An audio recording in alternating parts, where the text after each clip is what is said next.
உங்கள் எல்லாருக்குமே தெரியும், நான் ஒரு வார்த்தையை எடுத்துக்கிட்டு அதுக்கான சினானமும் ஆன்டனமும் சொல்லி தருவேன். அது 3த்துக்கான எக்ஸாம்பிள் சென்டென்ஸும் சொல்லுவேன். இன்றைக்கி நம்ம ஒரு 5 வார்த்தை எடுத்துக்கிட்டு அதுக்கான எக்ஸாம்பிள் சென்டென்ஸும் பார்த்துடலாம், சினானம் ஆன்டனமும் பார்த்துடலாம். பேசிக்லேருந்து தான் ஆரம்பிச்சிருக்கேன். ஃபஸ்ட்டு வார்த்தை பார்த்தீங்க அப்படின்னா சூடான.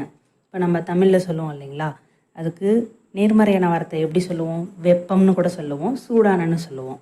எதிர்மறையான வார்த்தை குளிர்ச்சி, குளிருது அப்படின்னு நம்ம சொல்லுவோம் தமிழில். அது எப்படி இங்கிலீஷில் சொல்லலாம்னா, வெப்பத்துக்கு வந்து ஹாட், சூடானாலும் ஹாட்டுன்னு நம்ம யூஸ் பண்ணிக்கலாம். அதோட சினானம் வந்து பார்த்திங்க அப்படின்னா வார்ம். வார்ம்னாலும் சூடான, வெப்பமான. அது ஆன்டனம் எதிர்மறையான சொல், குளிர்ச்சியான தானே, அதுக்கு இங்கிலீஷில் கோல்டு. ஹாட்டுக்கான example sentence, the tea is too hot to drink right now. இதுக்கான தமிழ் அர்த்தம், இப்போது இந்த டீ குடிக்கிறதுக்கு ரொம்ப சூடாக இருக்குது அப்படிங்கிறது தான் இந்த சென்டென்ஸோட அர்த்தம். வார்ம்கான example sentence, we sit in front of the fire to keep warm.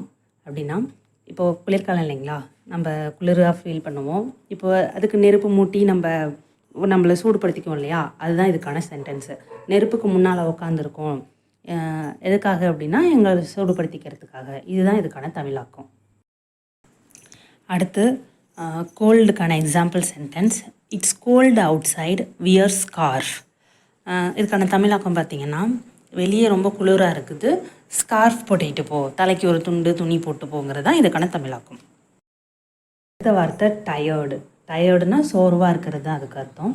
அதுக்கான நேர்மறையான சொல் எக்ஸாஸ்டர்டு.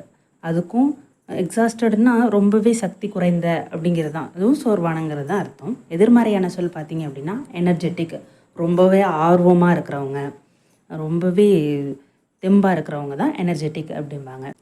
After a long hike I feel tired. அப்படின்னா இங்கே ஹைக்குங்கிறது வந்து ரொம்ப நேரம் நடக்கிறது. ஆஃப்டர் அ லாங் ஹைக்கு அப்படின்னா நான் ரொம்ப நேரம் நடந்ததுனால இப்போ நான் ரொம்ப சோர்வாக உணர்றேன், அதுதான் இதுக்கான அர்த்தம். After the intense work out he was completely exhausted. அப்படின்னா அவர் ரொம்ப தீவிரமாக உடற்பயிற்சி செஞ்சதுனால இப்போ ரொம்பவே சோர்வாக இருக்கார், அதான் அதுக்கான அர்த்தம். He is feeling energetic after drink coffee. அவர் காஃபி குடித்ததுக்கப்புறம் ரொம்பவே உற்சாகமாக உணர்றாரு, அதான் இதுக்கான மீனிங். அடுத்த வார்த்தை வந்து ஸ்ட்ராங்கு. ஸ்ட்ராங்கோட சினானம் பார்த்தீங்க அப்படின்னா உங்களுக்கு தெரியும், பவர்ஃபுல். அதோட ஆன்டனம் பார்த்தீங்க அப்படின்னா வீக். ஸ்ட்ராங்னா உறுதியான, பவர்ஃபுல்லானாலும் உறுதியான, வீக்குனா உறுதியற்ற. அதுக்கான எக்ஸாம்பிள் சென்டென்ஸ் பார்த்துடலாம். First one, the foundation of the building is strong. அப்படின்னா அந்த கட்டடத்தோட அடித்தளமானது ரொம்பவே வலுவாக இருக்குது, அதான் இதுக்கான மீனிங்கு. அடுத்து second, she delivered powerful speech in the meeting. அப்படின்னா அவங்க ரொம்பவே சக்தி வாய்ந்த உரையை ஆற்றினார்கள், அதான் இதுக்கான meaning. Third, the bridge appeared weak and unstable after the storm.